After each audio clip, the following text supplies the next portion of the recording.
Hey guys, Narc Armor here. Hope this finds you well. Today I wanted to chat a little bit about manipulation tactics of the narcissist. There's so much to be said about all of the different things that a narcissist might do to you over the course and duration of your situationship, or if you grew up in a toxic family, narcissistic family dynamic. There's just a lot of different types of abuse that they're gonna, throw at you, that you're going to encounter, and some of it is just not going to make any sense. Let's be honest. But so we're just going to go ahead and kind of get into it.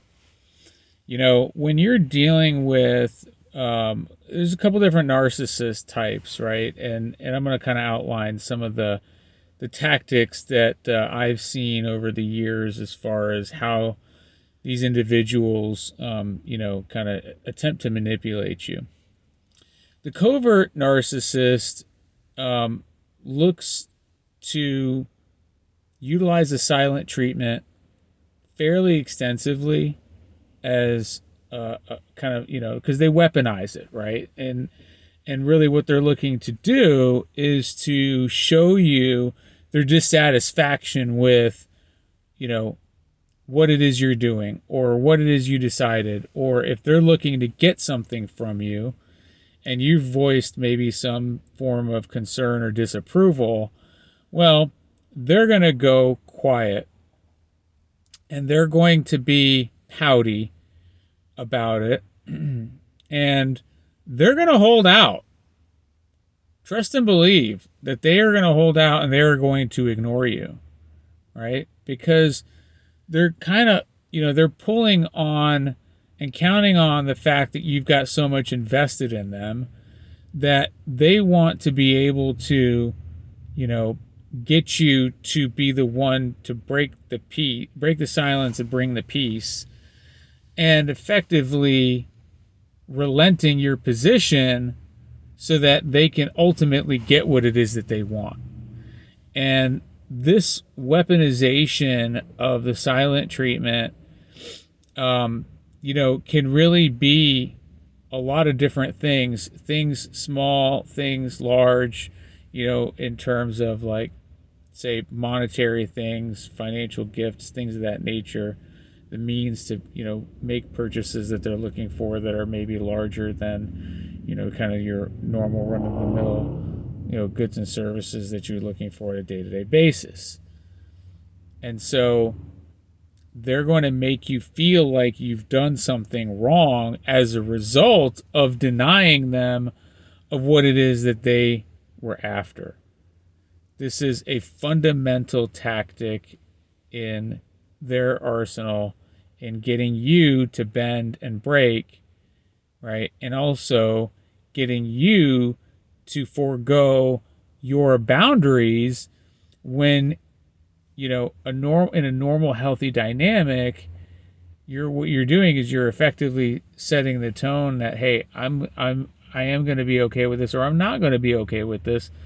And and that's kind of the determination you made, and after you've shared your thoughts and perspectives so that they can fully understand your position on any given topic or decision that might impact you, especially for couples, right? In that context, whether it's financial, whether it's otherwise, there's different decisions that could be made that are going to impact and influence how you guys move together as a couple, right? Next, what I want to touch on is the malignant narcissist. The malignant narcissist tends to be a lot more abrasive, right?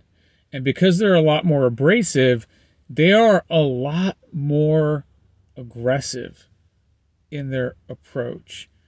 They're arguably some of the most abusive individuals you're ever going to encounter, both from the standpoint of what they have to say and how they deliver it, as well as the threatening manner in which they deliver it. I would also go so far as to say that these are probably some of the most dangerous individuals you'll ever encounter, because of their unpredictability and what they're going to come at you with if they don't get their own way. And so they want to leverage even the threat of force on you to be able to get what it is that they want out of you, right? If they want you to relent on something, again, pushing boundaries, right? The whole notion of narc armor is to reinforce and rebuild and strengthen our boundaries so that we're not in a position where we're otherwise, giving them what they shouldn't rightfully get, right? And at the same time, we are foregoing our boundaries, right? And taking on unhealthy practices as a result of,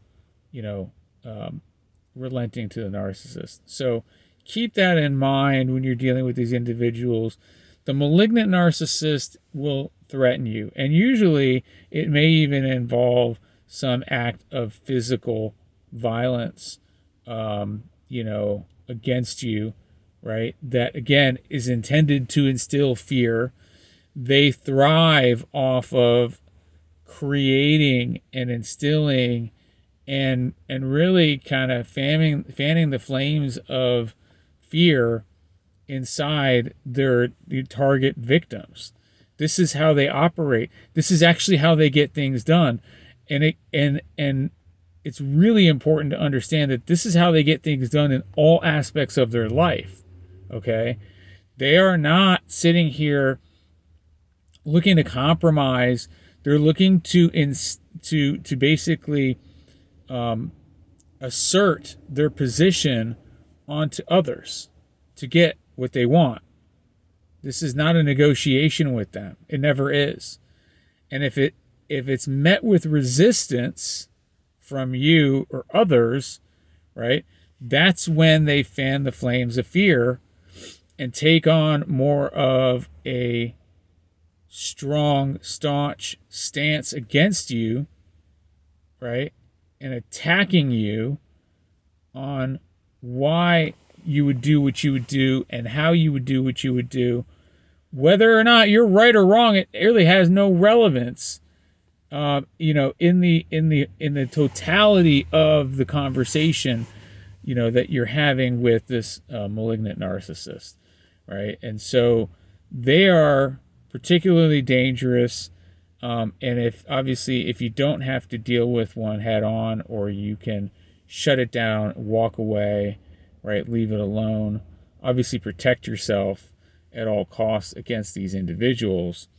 But frankly, right, they're just a waste of time, and in some cases you'll get the ones that kind of bark like dogs, and they're just going to kind of go off at the hilt saying whatever they want to say.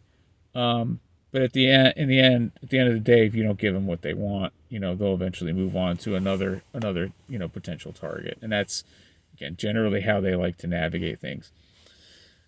And then third is the grandiose narcissist.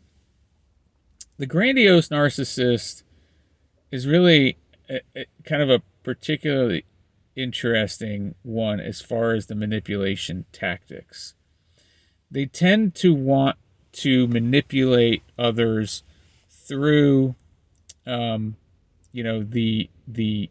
sort of the reasoning, the rationale. It's sort of slanted to how they can convince you and coerce you into, a decision or a course of action that you probably rationally wouldn't otherwise want to entertain, right? But they try to kind of come at you from multiple angles. And I think what I've found is one of the particularly interesting aspects of how they do this is that they are relentless. I mean, have you ever met somebody who just like really, you can tell they want something from you, or they want something, and they're going to be, it's one thing to be kind of relentless and driven towards your goals, and it's another thing that when somebody says no, you're looking for 50 other ways to make them say yes, even though they may make no sense and may not have any rationale, that you would logically want to align with. Okay? But this is how they go about, in effect, getting their way. And unlike the malignant narcissist, the grandiose narcissist is not typically going to be coming at you in a threatening fashion. Okay? But they're going to be very, very focused in their pursuit to get what they want and to find a way to negotiate their way into it. Okay? And it's just, it's a little bit maniacal because you're sitting there like, how many ways could I tell you no, right? But that's not what they're going to be accepting of either. Okay, so in a nutshell, guys, these are some of the key tactics you're going to get, when you're dealing with either a covert, malignant, or a grandiose narcissist, right? But as I'm constantly stating, we've got to work on our boundaries. We've got to reinstill and reinvigorate them. I'm absolutely convinced it's a fundamental aspect of your overall healing journey, right? To advocate for yourself, to pour into yourself, and to not relent on your stance. If it's something that goes against your morals, if it's something that goes against your values, if it's something that goes against your integrity, right? You need to ensure that you protect that to the utmost ability and ensure that you are also safeguarding yourself and your well-being in the process. All right, guys? So I hope this finds you well. Please like, share, and subscribe to the channel. Really appreciate any and all of your comments. I review them all, and I absolutely love, sharing these perspectives with you, and I sincerely hope that it helps you. And until next time, guys, stay armored up and have an awesome and amazing day, and we'll talk to you again soon. Take care. Bye now.